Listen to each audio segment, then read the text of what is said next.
Asianet ಸುವರ್ಣ ನ್ಯೂಸ್ನಲ್ಲಿ ಅತಿ ದೊಡ್ಡ ರಾಜಕೀಯ ಸುದ್ದಿ. ನವೆಂಬರ್ ಕ್ರಾಂತಿ ಚರ್ಚೆ ಸಂದರ್ಭದಲ್ಲೇ ಮಹತ್ವದ ಬೆಳವಣಿಗೆಯಾಗಿದೆ. ಹೈಕಮಾಂಡ್ ಮೇಲೆ ಒತ್ತಡ ಹೇರೋದಕ್ಕೆ ದೆಹಲಿಗೆ ಹೊರಟಿದೆ ಡಿಕೆಶಿ ತಂಡ. ಹೈಕಮಾಂಡ್ ಮೇಲೆ ಒತ್ತಡ ಹೇರೋದಕ್ಕೆ ದೆಹಲಿಗೆ ಡಿಕೆ ಆಪ್ತರ ಬಳಗ ಹೊರಟಿದೆ. ಚಲುವರಾಯಸ್ವಾಮಿ ನೇತೃತ್ವದಲ್ಲಿ ದೆಹಲಿಗೆ ಡಿಕೆಶಿ ಟೀಮ್ ಹೊರಟಿದೆ.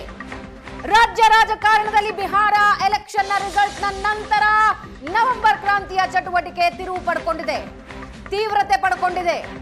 ರಾಜ್ಯ ಸರ್ಕಾರಕ್ಕೆ 2.5 ವರ್ಷ ಪೂರ್ಣ ಆಗುತ್ತಾ ಇದ್ದ ಹಾಗೆ ಪವರ್ ಗೇಮ್ ಶುರುವಾಗಿದೆ.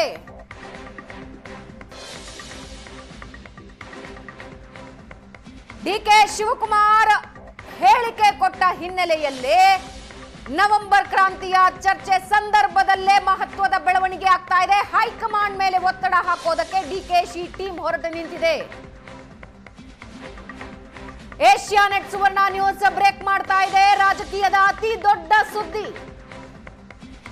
ನವೆಂಬರ್ ಕ್ರಾಂತಿ ಚರ್ಚೆ ಸಂದರ್ಭದಲ್ಲೇ ಒಂದು ಮಹತ್ವದ ಬೆಳವಣಿಗೆಯಾಗಿದೆ. ಈಗಾಗಲೇ DCM DK Shivakumar CM Siddaramaiah high command ಅನ್ನ ಭೇಟಿಯಾಗಿ ಬಂದಿದ್ದಾರೆ. ಬಂದಾದ ಮೇಲೆ ದುಡಿಯುವವರು ಲಾಭ ಪಡೆಯುವವರು ಅಂತ ಡಿಕೆ ಶಿವಕುಮಾರ್ ಮಾತಾಡಿ ಆಗಿದೆ. ಈಗ ಹೈಕಮಾಂಡ್ ಮೇಲೆ ಒತ್ತಡ ಹಾಕೋದಕ್ಕೆ ಡಿಕೆಶಿ ಬಳಗ ರೆಡಿ ಆಗಿದೆ. 2.5 ವರ್ಷದ ಆಡಳಿತ ಮುಕ್ತಾಯ, ಅಧಿಕಾರ ಹಂಚಿಕೆಯ ಒಪ್ಪಂದದ ಬಗ್ಗೆ ನೆನಪು ಮಾಡೋದಕ್ಕೆ ಸಿದ್ಧತೆಗಳು ನಡೆದಿವೆ. ಹೈಕಮಾಂಡ್ ಮೇಲೆ ಒತ್ತಡ ಹಾಕೋದಕ್ಕೆ ದೆಹಲಿಗೆ ಹೊರಟು ನಿಂತಿದೆ ಡಿಕೆ ಶಿವಕುಮಾರ್ ಟೀಮ್. ಹೈಕಮಾಂಡ್ ಮೇಲೆ ಒತ್ತಡ ಹೇರೋದಕ್ಕೆ ಡಿಕೆ ಆಪ್ತರು ಚಲುವರಾಯಸ್ವಾಮಿ ನೇತೃತ್ವದಲ್ಲಿ ದೆಹಲಿಗೆ ಹೊರಟಿದ್ದಾರೆ ಡಿಕೆ ತಂಡ. ರಾಜ್ಯ ಸರ್ಕಾರಕ್ಕೆ 2.5 ವರ್ಷ ಪೂರ್ಣ ಆಗ್ತಾ ಇದ್ದ ಹಾಗೆ ಪವರ್ ಗೇಮ್ ಶುರುವಾಗಿದೆ. ಸಿದ್ದರಾಮಯ್ಯ ಇತ್ತೀಚೆಗೆ ಮುಂದಿನ ಬಜೆಟ್ ನಾನೇ ಮಂಡಿಸ್ತೀನಿ ಅನ್ನೋ ಹೇಳಿಕೆ ಕೊಟ್ಟಿದ್ರು. ಅದಾದ ಮೇಲೆ ಡಿಕೆ ಶಿವಕುಮಾರ್ ದುಡಿಯುವವರು ಲಾಭ ಮಾಡಿಕೊಳ್ಳೋರು ಅನ್ನೋ ಹೇಳಿಕೆ ಕೊಟ್ಟಿದ್ರು. ಈಗ ಚಲುವರಾಯಸ್ವಾಮಿ ನೇತೃತ್ವದಲ್ಲಿ ಡಿಕೆ ಶಿವಕುಮಾರ್ ಆಪ್ತ ಬಳಗ ದೆಹಲಿಗೆ ಹೋಗ್ತಾ ಇದೆ. ಹೈಕಮಾಂಡ್ ಮೇಲೆ ಒತ್ತಡ ಹಾಕೋದಕ್ಕೆ ಡಿಕೆಶಿ ಟೀಮ್ ಹೊರಟು ನಿಂತಿದೆ. ರಾಜ್ಯ ಸರ್ಕಾರಕ್ಕೆ 2.5 ವರ್ಷ ಪೂರ್ಣ ಆಗ್ತಾ ಇದ್ದ ಹಾಗೆ ಪವರ್ ಗೇಮ್ ಶುರುವಾಗಿದ್ದು ಚಲುವರಾಯಸ್ವಾಮಿ, ದಿನೇಶ್ ಗೂಳಿಗೌಡ ಸೇರಿದಂತೆ ಡಿಕೆ ಶಿವಕುಮಾರ್ ತಂಡ ಹೊರಟಿದೆ. ಅದರಲ್ಲಿ ಆನೇಕಲ್ ಶಿವಣ್ಣ, ನೆಲಮಂಗಲ ಶ್ರೀನಿವಾಸ ಸೇರಿದಂತೆ ಶಿವಗಂಗಾ ಬಸವರಾಜ ಸೇರಿದಂತೆ ಡಿಕೆ ಟೀಮ್ ಹೈಕಮಾಂಡ್ ಭೇಟಿಗೆ ಹೊರಟು ನಿಂತಿದೆ. ಯಾರ್ಯಾರು ಹೋಗ್ತಾ ಇದ್ದಾರೆ ಅನ್ನೋದನ್ನ ನಮ್ಮ ಸ್ಕ್ರೀನ್ ನಲ್ಲಿ ನೀವು ನೋಡ್ತಾ ಇದ್ದೀರಾ. ಶಿವಗಂಗಾ ಬಸವರಾಜು, ಬಾಲಕೃಷ್ಣ ಇವರೆಲ್ಲರೂ ದೆಹಲಿಗೆ ಹೊರಟು ನಿಂತಿದ್ದಾರೆ. ಇವತ್ತು ಸಾಯಂಕಾಲ ಒಂದು ಟೀಮ್ ಖರ್ಗೆ ಅವರನ್ನ ಭೇಟಿ ಆಗ್ತಾರೆ. ನಾಳೆ ಶಿವಗಂಗಾ ಬಸವರಾಜು, ಬಾಲಕೃಷ್ಣ ದೆಹಲಿಗೆ ಹೋಗ್ತಾರೆ. ಇವತ್ತು ಸಂಜೆ ಡಿಕೆಯ ಒಂದು ಟೀಮ್ ಖರ್ಗೆ ಅವರನ್ನ ಭೇಟಿಯಾಗೋದಿದೆ. ಆನೇಕಲ್ ಶಿವಣ್ಣ, ನೆಲಮಂಗಲ ಶ್ರೀನಿವಾಸ ದೆಹಲಿಗೆ ಪ್ರಯಾಣ ಬೆಳೆಸಿದ್ದಾರೆ. ನಾಳೆ ಶಿವಗಂಗಾ ಬಸವರಾಜ್, ಬಾಲಕೃಷ್ಣ ಹೊರಟಿದ್ದಾರೆ. ಇವತ್ತು ಸಂಜೆ ಡಿಕೆ ಟೀಮ್ ಖರ್ಗೆ ಅವರನ್ನ ಭೇಟಿಯಾಗತ್ತೆ. ರಾಜ್ಯ ರಾಜಕಾರಣದಲ್ಲಿ ನವೆಂಬರ್ ಕ್ರಾಂತಿಯ ಕಾವು ಏರ್ತಾ ಇದೆ. ಡಿಕೆ ಶಿವಕುಮಾರ್ ತಂಡ ಇದೇ ಮೊದಲ ಬಾರಿ ಹಿಂಗಿದ್ದೊಂದು ಪ್ರಯತ್ನ ಮಾಡ್ತಾ ಇದೆಯಾ ಅಂದ್ರೆ ಹೈಕಮಾಂಡ್ ಬಳಿ ಅಧಿಕಾರ ಹಂಚಿಕೆಯ ಒತ್ತಡ ಡಿಕೆ ಶಿವಕುಮಾರ್ ತಂಡದ ಕಡೆಯಿಂದ ಇಷ್ಟು ಸ್ಟ್ರಾಂಗ್ ಆಗಿ ಮೊದಲ ಬಾರಿಯಾ? ನಾಳೆ ಶಿವಗಂಗಾ ಬಸವರಾಜ್ ಹೋಗ್ತಾರೆ, ಬಾಲಕೃಷ್ಣ ಹೋಗ್ತಾರೆ. ಆದ್ರೆ ಇವತ್ತು ಸಾಯಂಕಾಲ ಒಂದು ಟೀಮ್ ಡಿಕೆ ಟೀಮ್ ಖರ್ಗೆ ಅವರನ್ನ ಭೇಟಿ ಆಗತ್ತೆ. ಆನೇಕಲ್ ಶಿವಣ್ಣ, ನೆಲಮಂಗಲ ಶ್ರೀನಿವಾಸ್. ಏಷ್ಯಾನೆಟ್ ಸುವರ್ಣ ನ್ಯೂಸ್ ನಲ್ಲಿ ಕಾಂಗ್ರೆಸ್ನ ಅತಿ ದೊಡ್ಡ ಸುದ್ದಿ. ನಾಳೆ ಬೆಳಗ್ಗೆ ಕೆಸಿ ವೇಣುಗೋಪಾಲ್ ಭೇಟಿಗೆ ಸಮಯ ನಿಗದಿಯಾಗಿದೆ. ನಾಳೆ ಬೆಳಗ್ಗೆ ಕೆಸಿ ವೇಣುಗೋಪಾಲ್ ಅವರನ್ನ ಭೇಟಿ ಆಗ್ತಾ ಇದ್ದಾರೆ ತಂಡ. ಶಿವಗಂಗಾ ಬಸವರಾಜ್, ಬಾಲಕೃಷ್ಣ ನಾಳೆ ಬೆಳಗ್ಗೆ ದೆಹಲಿಗೆ ಹೋಗ್ತಾ ಇದ್ದಾರೆ. ಇವತ್ತು ಕೆಲವರು ಹೋಗ್ತಾ ಇದ್ದಾರೆ. ಏಷ್ಯಾನೆಟ್ ಸುವರ್ಣ ನ್ಯೂಸ್ ನಲ್ಲಿ ಕಾಂಗ್ರೆಸ್ಗೆ ಸಂಬಂಧಿಸಿದ ಅತಿ ದೊಡ್ಡ ಸುದ್ದಿ. ದೆಹಲಿಯಲ್ಲಿ ಹೈಕಮಾಂಡ್ ಮೇಲೆ ಒತ್ತಡ ಹಾಕೋದಕ್ಕೆ ಡಿಕೆ ಟೀಮ್ ಹೊರಟು ನಿಂತಿದೆ. ನಾಳೆ ಬೆಳಗ್ಗೆ ಕೆಸಿ ವೇಣುಗೋಪಾಲ್ ಸಮಯ ನಿಗದಿಯಾಗಿದೆ. ಇವತ್ತು ಸಾಯಂಕಾಲ ಖರ್ಗೆ ಜೊತೆ ಮಾತುಕತೆ ನಡೆಸುತ್ತೆ ಡಿಕೆ ಶಿವಕುಮಾರ್ ಟೀಮ್. ನಾಳೆ ಬೆಳಗ್ಗೆ ಕೆಸಿ ವೇಣುಗೋಪಾಲ್, ಇವತ್ತು ಸಾಯಂಕಾಲ ಖರ್ಗೆ.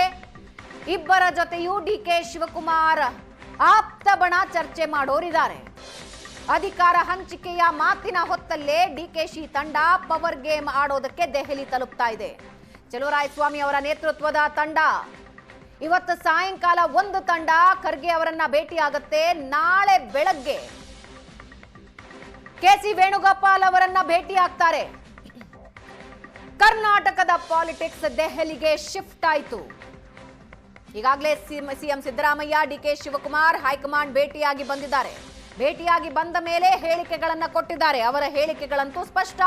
ಈಗ ಒತ್ತಡ ಹೇರೋದಕ್ಕೆ ಡಿಕೆ ತಂಡ ದೆಹಲಿ ತಲುಪ್ತಾ ಇದೆ. ಇವತ್ತು ಸಾಯಂಕಾಲ ಖರ್ಗೆ ಅವರನ್ನ ಭೇಟಿ ಆಗ್ತಾ ಇದೆ. ಕೆಸಿ ವೇಣುಗೋಪಾಲ್ ಅವರನ್ನ ನಾಳೆ ಭೇಟಿ ಆಗ್ತಾ ಇದೆ. ಎಸ್, ಇವಾಗ ಇನ್ನಷ್ಟು ಡೀಟೇಲ್ಸ್ ಹಂಚ್ಕೊಳ್ತಾರೆ ನಮ್ಮ ಪ್ರತಿನಿಧಿ ಮಾರುತೇಶ್ ನಮ್ಮ ಜೊತೆ ಸಂಪರ್ಕದಲ್ಲಿದ್ದಾರೆ. ಮಾರುತೇಶ್, ಇವತ್ತು ಸಾಯಂಕಾಲ ಖರ್ಗೆ ಅವರನ್ನ ಭೇಟಿ ಆಗ್ತಿದ್ದಾರೆ. ನಾಳೆ ಬೆಳಗ್ಗೆ ಕೆಸಿ ವೇಣುಗೋಪಾಲ್ ಅವರನ್ನ ಭೇಟಿ ಆಗ್ತಾ ಇದ್ದಾರೆ. ಐ ಥಿಂಕ್ ಇದೇ ಮೊದಲ ಬಾರಿಗೆ ಹೈಕಮಾಂಡ್ ಮೇಲೆ ಅಧಿಕಾರ ಹಸ್ತಾಂತರದ ಬಗ್ಗೆ ಒತ್ತಡ ಹೇರೋದಕ್ಕೆ ಡಿಕೆ ಟೀಮ್ ಅಂತ ಹೋಗ್ತಾ ಇರೋದು. ಏನಾಗ್ತಾ ಇದೆ ಕರ್ನಾಟಕದ ರಾಜಕಾರಣದಲ್ಲಿ? ಭಾವನಾ, ಇಷ್ಟು ದಿನ ಡಿಕೆ ಶಿವಕುಮಾರ್ ಹೈಕಮಾಂಡ್ ಏನು ಹೇಳುತ್ತೋ ಅದ್ರ ಪ್ರಕಾರ ನಡೆದುಕೊಳ್ತೀವಿ, ಹೈಕಮಾಂಡೇ ನಮಗೆ ದೇಗುಲ, ಎಲ್ಲವನ್ನೂ ಹೈಕಮಾಂಡ್ ನೀಡುತ್ತೆ ಅನ್ನುವಂಥ ಮಾತನ್ನೇ ಹೇಳ್ಕೊಂಡು ಬಂದಿದ್ರು. ಇವತ್ತು ಸರಿಯಾಗಿ ಕಾಂಗ್ರೆಸ್ ಸರ್ಕಾರ ಅಧಿಕಾರಕ್ಕೆ ಬಂದು 2.5 ವರ್ಷ, ನವೆಂಬರ್ 20ನೇ ತಾರೀಕು ಇವತ್ತು. ಹೀಗಾಗಿ ಇವತ್ತಿನಿಂದಲೇ ಒಂದು ರೀತಿಯಾದಂಥ ಕ್ರಾಂತಿ ರೀತಿಯ ಬೆಳವಣಿಗೆಗಳು ಶುರುವಾಗುವಂತಹ ಲಕ್ಷಣಗಳು ಕಾಣಿಸ್ತಾ ಇದೆ. ಯಾಕಂದ್ರೆ ಡಿಕೆ ಶಿವಕುಮಾರ್ ಪರವಾಗಿ ಇಲ್ಲಿಯ ತನಕ ಒಂದಿಬ್ಬರು ಶಾಸಕರು ಮಾಧ್ಯಮಗಳ ಮುಂದೆ ಬಂದು ಮಾತನಾಡಿದ್ದು ಬಿಟ್ರೆ ಬೇರೆ ಯಾರು ಕೂಡ ಆ ಕ್ಲೈಮ್ ಅನ್ನ ಮಾಡ್ತಾ ಇರಲಿಲ್ಲ. ಆದ್ರೆ ಈಗ ಒಂದು ಶಾಸಕರ ತಂಡ ಹೈಕಮಾಂಡ್ ನಾಯಕರನ್ನ ಭೇಟಿಯಾಗಿ ಡಿಕೆ ಶಿವಕುಮಾರ್ ಪರವಾಗಿ ಬ್ಯಾಟಿಂಗ್ ಮಾಡೋದಕ್ಕೆ ದೆಹಲಿಗೆ ತೆರಳಿದ್ದಾರೆ. ಮಧ್ಯಾಹ್ನ 3 ಗಂಟೆಯ ಫ್ಲೈಟ್ಗೆ ಸಚಿವ ಚಲುವರಾಯಸ್ವಾಮಿ ನೇತೃತ್ವದಲ್ಲಿ ಒಂದು ಟೀಮ್ ತೆರಳಿದೆ. ಆ ಟೀಮ್ನಲ್ಲಿ MLC ದಿನೇಶ್ ಗೂಳಿಗೌಡ, ಶಾಸಕರಾಗಿರ್ತಕ್ಕಂಥ ರವಿ ಗಣಿಗ, ಆನೇಕಲ್ ಶಾಸಕ ಶಿವಣ್ಣ, ನೆಲಮಂಗಲ ಶಾಸಕ ಶ್ರೀನಿವಾಸ್, ಗುಬ್ಬಿ ಶಾಸಕ ಶ್ರೀನಿವಾಸ್, ಇವರೆಲ್ಲರೂ ಕೂಡ ಆ ಟೀಮ್ನಲ್ಲಿ ಇದ್ದಾರೆ. ಬಾಲಕೃಷ್ಣ ಅವರು ಕೂಡ ಹೊರಟಿದ್ದಾರೆ ಅನ್ನುವಂಥ ಮಾಹಿತಿ ಇದೆ. ಅವರು ಹೊರಡೋದು ಖಚಿತ ಆಗಿದೆ. ಈ ಆಲ್ರೆಡಿ ಹೊರಟಿದಾರ ಅಥವಾ ಸಂಜೆ ಫ್ಲೈಟ್ಗೆ ಹೊರಡ್ತಾರಾ ಅನ್ನೋದು ಖಚಿತ ಆಗಬೇಕು. ನಾಳೆ ಬಸವರಾಜ್ ಶಿವಗಂಗಾ ಕೂಡ ದೆಹಲಿಗೆ ಹೋಗಿ ಈ ಟೀಮ್ನ ಜೊತೆಗೆ ಜಾಯಿನ್ ಆಗ್ತಾರೆ. ಈಗ ಇರುವಂತ ಮಾಹಿತಿ, ಇವತ್ತು ಮಲ್ಲಿಕಾರ್ಜುನ ಖರ್ಗೆ ಅವರನ್ನೇ ಭೇಟಿ ಮಾಡುವಂತ ಪ್ರಯತ್ನವನ್ನ ಈ ಟೀಮ್ ಮಾಡುತ್ತೆ. ಇವತ್ತು ಭೇಟಿಗೆ ಸಾಧ್ಯ ಆಗದೇ ಇದ್ರೆ ನಾಳೆ ಆದ್ರೂ ಅವರನ್ನ ಭೇಟಿ ಮಾಡ್ತಾರೆ. ಈಗಾಗಲೇ ನಾಳೆ ಕೆಸಿ ವೇಣುಗೋಪಾಲ್ ಅವರ ಭೇಟಿಗೆ ಸಮಯವನ್ನು ತೆಗೆದುಕೊಳ್ಳಲಾಗಿದೆ. ನಾಳೆ ಕೆಸಿ ವೇಣುಗೋಪಾಲ್ ಜೊತೆಗೂ ಕೂಡ ಈ ಮೀಟಿಂಗ್ ಆಗುತ್ತೆ. ಇಡೀ ಟೀಮ್ನ ಇರ್ತಕ್ಕಂಥ ಉದ್ದೇಶ ಇಷ್ಟೇ. 2.5 ವರ್ಷ ಆಗಿದೆ. ಡಿಕೆ ಶಿವಕುಮಾರ್ ಅವರಿಗೆ ಮುಖ್ಯಮಂತ್ರಿ ಅವಕಾಶವನ್ನ ಮಾಡಿಕೊಡಬೇಕು ಅನ್ನುವಂಥ ಡಿಮ್ಯಾಂಡ್ ಮಾಡುವಂತ ಸಲುವಾಗಿ ಹೋಗ್ತಿದ್ದಾರೆ ಅನ್ನುವಂಥ ಮಾಹಿತಿ ಇದೆ. ಬಹುಶಃ ಇದನ್ನ ಮಾಧ್ಯಮಗಳ ಮುಂದೆಯೋ ಅವ್ರು ಯಾರು ಕೂಡ ಕ್ಲೈಮ್ ಮಾಡ್ಕೊಳ್ಳೋದಿಲ್ಲ. ಹೈಕಮಾಂಡ್ ನಾಯಕರ ಭೇಟಿಗೆ ಬಂದಿದ್ದೀವಿ ಅಂತ ಅಷ್ಟೇ ಹೇಳ್ತಾರೆ ವಿನಃ ಈ ರೀತಿಯಾದಂಥ ಕ್ಲೈಮ್ ಅನ್ನು ಅವರು ಬಹಿರಂಗವಾಗಿ ಮಾಡ್ಕೊಳ್ಳಿಕ್ಕೆ ಸಾಧ್ಯ ಇಲ್ಲ. ಆದರೆ ಒಂದಂತೂ ಸ್ಪಷ್ಟ, ನವೆಂಬರ್ 20 ಆಗ್ತಿದ್ದ ಹಾಗೆ, 2.5 ವರ್ಷ ಆಗ್ತಿದ್ದ ಹಾಗೆ ಡಿಕೆ ಶಿವಕುಮಾರ್ ಡೆಡ್ಲೈನ್ ಕೊಟ್ಟಿದ್ರು. 2.5 ವರ್ಷದ ಬಳಿಕ, ಅದರಲ್ಲೂ ನವೆಂಬರ್ನ ಒಳಗೆ ನನ್ನ ಮುಖ್ಯಮಂತ್ರಿ ಮಾಡಬೇಕು ಅನ್ನುವಂಥ ಡಿಮಾಂಡ್ ಅನ್ನು ಇಟ್ಟಿದ್ರು. ಹೈಕಮಾಂಡ್ ಮುಂದೆ ಕೂಡ ಒತ್ತಡವನ್ನ ಹಾಕಿದ್ರು. ಆ ಒತ್ತಡ ಕೇವಲ ಡಿಕೆ ಶಿವಕುಮಾರ್ ಒಬ್ಬರದ್ದೇ ಅಂತ ಹೈಕಮಾಂಡ್ ಅಂದುಕೊಂಡಿದ್ರು. ಬಹುಶಃ ಈಗ ಡಿಕೆ ಶಿವಕುಮಾರ್ ಪರವಾಗಿಯೂ ಕೂಡ ಸಚಿವರು ಮತ್ತು ಶಾಸಕರ ನಿಯೋಗ ಹೋಗಿ ದೆಹಲಿಯ ಕದ ತಟ್ಟುವ ಮೂಲಕ ಡಿಕೆ ಶಿವಕುಮಾರ್ ಪರವಾಗೂ ನಾವು ಇದ್ದೀವಿ, ಅವರನ್ನ ಮುಖ್ಯಮಂತ್ರಿ ಮಾಡಬೇಕು ಅನ್ನುವಂಥ ಕ್ಲೈಮ್ ಮಾಡೋದಕ್ಕೆ, ಅವರ ಬೆಂಬಲಕ್ಕೆ ಶಾಸಕರು ಇದ್ದಾರೆ ಅನ್ನುವಂಥ ಮನವರಿಕೆ ಮಾಡಿಕೊಡುವಂತ ಪ್ರಯತ್ನವನ್ನ ಮಾಡ್ತಾ ಇದ್ದಾರೆ. ಆದ್ರೆ ಭಾವನಾ, ಹೈಕಮಾಂಡ್ ಈ ಬೆಳವಣಿಗೆಯನ್ನ ಯಾವ ರೀತಿ ನೋಡುತ್ತೆ, ಈ ಬೆಳವಣಿಗೆಯನ್ನ ಯಾವ ರೀತಿ ಸ್ವೀಕಾರ ಮಾಡ್ತಾರೆ? ಯಾಕಂದ್ರೆ ಒಂದು ಕಡೆ ಮುಖ್ಯಮಂತ್ರಿ ಸಿದ್ದರಾಮಯ್ಯನವರು ಸಚಿವ ಸಂಪುಟ ಪುನರ್ರಚನೆ ಮಾಡಬೇಕು ಅನ್ನುವಂತ ಪಟ್ಟು ಹಿಡಿದಿದ್ದಾರೆ. ಆ ಕಾರಣಕ್ಕಾಗಿ ರಾಹುಲ್ ಗಾಂಧಿ ಅವರನ್ನ ಭೇಟಿಯಾಗಿದ್ರು, ಖರ್ಗೆ ಅವರನ್ನ ಭೇಟಿಯಾಗಿದ್ರು. ಒಂದು ವೇಳೆ ಸಚಿವ ಸಂಪುಟ ಪುನರ್ರಚನೆಗೆ ಏನಾದ್ರೂ ಹೈಕಮಾಂಡ್ ಅವಕಾಶ ಮಾಡಿಕೊಟ್ರೆ ನಿಶ್ಚಿತವಾಗಿಯೂ 1 ವರ್ಷಗಳ ತನಕ ಡಿಕೆ ಶಿವಕುಮಾರ್ ಅವರಿಗೆ ಒಂದು ತಿಂಗಳ ಹಿಂದಿನ ಡಿಕೆ ಶಿವಕುಮಾರ್ ಅವರ ನಡವಳಿಕೆಗೂ ಈಗ ನಿನ್ನೆ ಕೊಟ್ಟ ಹೇಳಿಕೆ, ನಂತರ ಇವತ್ತಿನ ಬೆಳವಣಿಗೆಗೂ ಬಹಳ ಅಜಗಜಾಂತರ ವ್ಯತ್ಯಾಸ ಇದೆ. 1 ತಿಂಗಳು ಅಥವಾ 20 ದಿನಗಳ ಹಿಂದೆ ಡಿಕೆ ಶಿವಕುಮಾರ್ ತಮ್ಮ ಆಪ್ತರಿಗೆ ಹೇಳಿದ್ದು ನವೆಂಬರ್ 16ರಿಂದ 18ರವರೆಗೆ ಕಾಯಿರಿ, ಸುಮ್ಮನಿರಿ ಅಂತ ಹೇಳಿದ್ರು. ಆದ್ರೆ ದೆಹಲಿಗೆ ಹೋಗಿ ಬಂದ ನಂತರ ಡಿಕೆ ಶಿವಕುಮಾರ್ ಅವರ ಮಾತಿನಲ್ಲಿ ಬದಲಾವಣೆಯಾಗಿದೆ. ಅವರು ಮೌನ ಮುರಿದಿದ್ದಾರೆ. ಈಗ ಡಿಕೆ ಶಿವಕುಮಾರ್ ಪರವಾಗಿ ತಂಡ ದೆಹಲಿಗೆ ಹೋಗ್ತಾ ಇದೆ. ಪಾಸಿಟಿವ್ ರೆಸ್ಪಾನ್ಸ್ ಹೈಕಮಾಂಡ್ ನಿಂದ ಬಂದಿಲ್ಲ ಅನ್ನೋದು ಈ ಮಟ್ಟಿಗೆ ಸ್ಪಷ್ಟ ಆಗ್ತಾ ಇದೆಯಾ? ಇನ್ನು ಸುಮ್ಮನೆ ಇದ್ರೆ ಇದು ಸಾಧ್ಯ ಇಲ್ಲ ಅನ್ನೋ ನಿರ್ಧಾರಕ್ಕೆ ಏನಾದ್ರೂ ಡಿಕೆ ಶಿವಕುಮಾರ್ ಬಂದಿದ್ದಾರೆ? ಆ ಸ್ಪಷ್ಟತೆ ಡಿ ಕೆ ಶಿವಕುಮಾರ್ಗೆ ಇದ್ದಂಗೆ ಕಾಣಿಸ್ತಾ ಇದೆ. ಯಾಕಂದ್ರೆ ಡಿ ಕೆ ಶಿವಕುಮಾರ್ ರಾಹುಲ್ ಗಾಂಧಿ ಅವ್ರನ್ನ ಭೇಟಿಯಾಗೋದಕ್ಕೆ ನವೆಂಬರ್ 11 ಅಂದ್ರೆ 10ನೇ ತಾರೀಕೆ ಅವರು ಹೋಗಿದ್ರು. ಅಲ್ಲಿ ಸಹಿ ಸಂಗ್ರಹ ಮಾಡಿ, ಅಂದ್ರೆ ವೋಟ್ ಚೋರಿಯ ವಿರುದ್ಧ ಸಹಿ ಸಂಗ್ರಹ ಅಭಿಯಾನ ಮಾಡಿದಾಗ ಅದನ್ನ ಡಾಕ್ಯುಮೆಂಟ್ ಸಮೇತ 1,12,00,000 ಸಹಿಯನ್ನ ಕೊಟ್ಟು ಬರೋದಕ್ಕೆ ಹೋಗಿದ್ರು. ಅದಾದ್ಮೇಲೆ ರಾಹುಲ್ ಗಾಂಧಿ ಅವ್ರನ್ನ ಭೇಟಿ ಆಗ್ಬೇಕು ಅನ್ನುವಂತಹ ಅಭಿಲಾಷೆ ಇಟ್ಕೊಂಡಿದ್ರು. ಯಾಕೆಂದ್ರೆ 2.5 ವರ್ಷ ಆಗ್ತಾ ಇದೆ, ಹೈಕಮಾಂಡ್ ನನ್ನ ಮುಖ್ಯಮಂತ್ರಿ ಮಾಡುತ್ತಾ ಇಲ್ವಾ, ಈ ಕ್ಲಾರಿಟಿ ಅಥವಾ ಎಸ್ ಅಥವಾ ನೋ, ಈ ಕ್ಲಾರಿಟಿಯನ್ನ ಡಿ ಕೆ ಶಿವಕುಮಾರ್ ಅವರು ಬಯಸಿದ್ರು. ಆದ್ರೆ ಮುಖ್ಯಮಂತ್ರಿಗಳಿಗೆ ಸಮಯಾವಕಾಶವನ್ನ ಕೊಟ್ಟಂತ ರಾಹುಲ್ ಗಾಂಧಿ ಡಿ ಕೆ ಶಿವಕುಮಾರ್ ಅವರಿಗೆ ಅವಕಾಶವನ್ನ ಕೊಡದೇ ಇರತಕ್ಕಂಥದ್ದು ವ್ಯಾಪಕವಾಗಿ ಚರ್ಚೆ ಆಗ್ತಾ ಇದೆ. ಅಂದ್ರೆ ಡಿ ಕೆ ಶಿವಕುಮಾರ್ ಅವ್ರನ್ನ ಮೀಟ್ ಮಾಡ್ಲಿಕ್ಕೂ ಕೂಡ ರಾಹುಲ್ ಗಾಂಧಿ ಸಮಯ ಕೊಡ್ಲಿಲ್ಲ ಅನ್ನುವಂತಹ ಬೇಸರ ಡಿ ಕೆ ಶಿವಕುಮಾರ್ ಬಣದಲ್ಲಿರ್ತಕ್ಕಂಥ ಶಾಸಕರಲ್ಲಿ ಇದೆ. ಇದು ಒಂದು ಕಡೆ. ಇನ್ನೊಂದು ಕಡೆ ನವೆಂಬರ್ 20 ಆದರೂ ಕೂಡ ಹೈಕಮಾಂಡ್ ಯಾವುದೇ ತೀರ್ಮಾನವನ್ನ ತೆಗೆದುಕೊಳ್ಳಿಲ್ಲ, ಅಥವಾ ನಾಯಕತ್ವದ ಬದಲಾವಣೆ ವಿಚಾರಕ್ಕೆ ಸಂಬಂಧಪಟ್ಟ ಹಾಗೆ ಇವರನ್ನ ಕರೆದು ಚರ್ಚೆ ಮಾಡುವಂತಹ ಯಾವ ಗೋಜಿಗೂ ಕೂಡ ಹೈಕಮಾಂಡ್ ಹೋಗಿಲ್ಲ.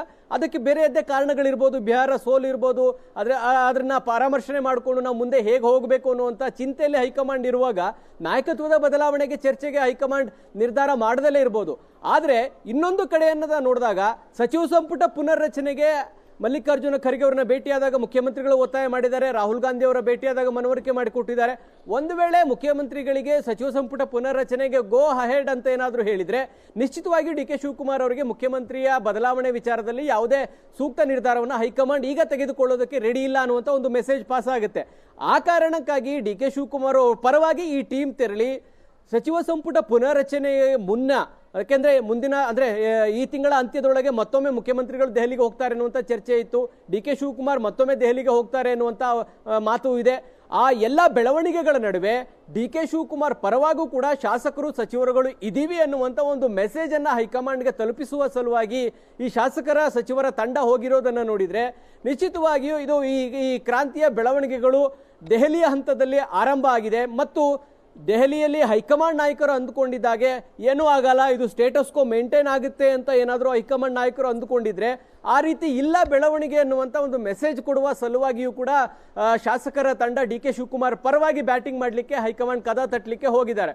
ಒಟ್ಟಿನಲ್ಲಿ ಸರ್ಕಾರಕ್ಕೆ ಎಕ್ಸಾಕ್ಟ್ 2.5 ವರ್ಷದ ದಿನದಂದೇ ಈ ಬೆಳವಣಿಗೆ ಆಗ್ತಾ ಇರುವಂಥದ್ದು ಹೈಕಮಾಂಡ್ಗೂ ಕೂಡ ಈಗ ತಲೆಬಿಸಿ ಶುರುವಾಗಿದೆ. ಹೈಕಮಾಂಡ್ ಮಧ್ಯಪ್ರವೇಶ ಮಾಡಬೇಕಾ ಬೇಡವಾ, ಇಬ್ಬರಿಗೂ ಬುದ್ಧಿ ಹೇಳಬೇಕಾ ಬೇಡವಾ, ಈ ಸಂದರ್ಭದಲ್ಲಿ ಸೂಕ್ತ ನಿರ್ಧಾರ ಮಾಡಬೇಕಾ ಬೇಡವಾ, ಈ ಬೆಳವಣಿಗೆಗಳ ಬಗ್ಗೆ ಹೈಕಮಾಂಡ್ ಯಾವ ತೀರ್ಮಾನವನ್ನು ತೆಗೆದುಕೊಳ್ಳುತ್ತೆ ಅನ್ನೋದರ ಮೇಲೆ ಕರ್ನಾಟಕ ಕಾಂಗ್ರೆಸ್ನ ಮುಂದಿನ ರಾಜಕೀಯ ಭವಿಷ್ಯ ಕೂಡ ನಿಂತಿದೆ. ಒಂದು ಕಡೆ ಮುಖ್ಯಮಂತ್ರಿಗಳನ್ನ ಇಗ್ನೋರ್ ಮಾಡ್ಲಿಕ್ಕೂ ಸಾಧ್ಯ ಇಲ್ಲ, ಇನ್ನೊಂದು ಕಡೆ ಡಿ ಕೆ ಶಿವಕುಮಾರ್ ಅವ್ರನ್ನೂ ನೆಗ್ಲೆಕ್ಟ್ ಮಾಡ್ಲಿಕ್ಕೆ ಸಾಧ್ಯ ಇಲ್ಲ. ಇಂಥ ಸಂದರ್ಭದಲ್ಲಿ ಹೈಕಮಾಂಡ್ ಈ ಬೆಳವಣಿಗೆಯನ್ನು ಹೇಗೆ ಸ್ವೀಕಾರ ಮಾಡ್ತಾರೆ ಅನ್ನೋದು ಎಲ್ರಿಗೂ ಕುತೂಹಲ ಇದೆ. ಯಾಕೆಂದ್ರೆ ಬೇರೆ ಬೇರೆ ರಾಜ್ಯಗಳಲ್ಲಿ ಈ ತರದ ನಾಯಕತ್ವದ ಬದಲಾವಣೆ ವಿಚಾರಕ್ಕೆ ಸಂಬಂಧಪಟ್ಟಾಗೆ ತೀರ್ಮಾನ ಕೈಗೊಳ್ಳದೇ ಇರುವ ಕಾರಣಕ್ಕಾಗಿಯೂ ಕಾಂಗ್ರೆಸ್ ಒಂದು ದೊಡ್ಡ ಮಟ್ಟದ ಪೆಟ್ಟು ತಿಂದಿರ್ತಕ್ಕಂಥ ಉದಾಹರಣೆಗಳು ಇದಾವೆ. ಆ ಕಾರಣಕ್ಕಾಗಿ ಹೈಕಮಾಂಡ್ ಈ ಸಂದರ್ಭದಲ್ಲಿ ಕರ್ನಾಟಕ ರಾಜಕೀಯ ಬೆಳವಣಿಗೆಗಳನ್ನ ಹೇಗೆ ನಿಭಾಯಿಸ್ತಾರೆ ಅನ್ನೋದು ಅತಿ ದೊಡ್ಡ ಸವಾಲು. ಭಾವನಾ,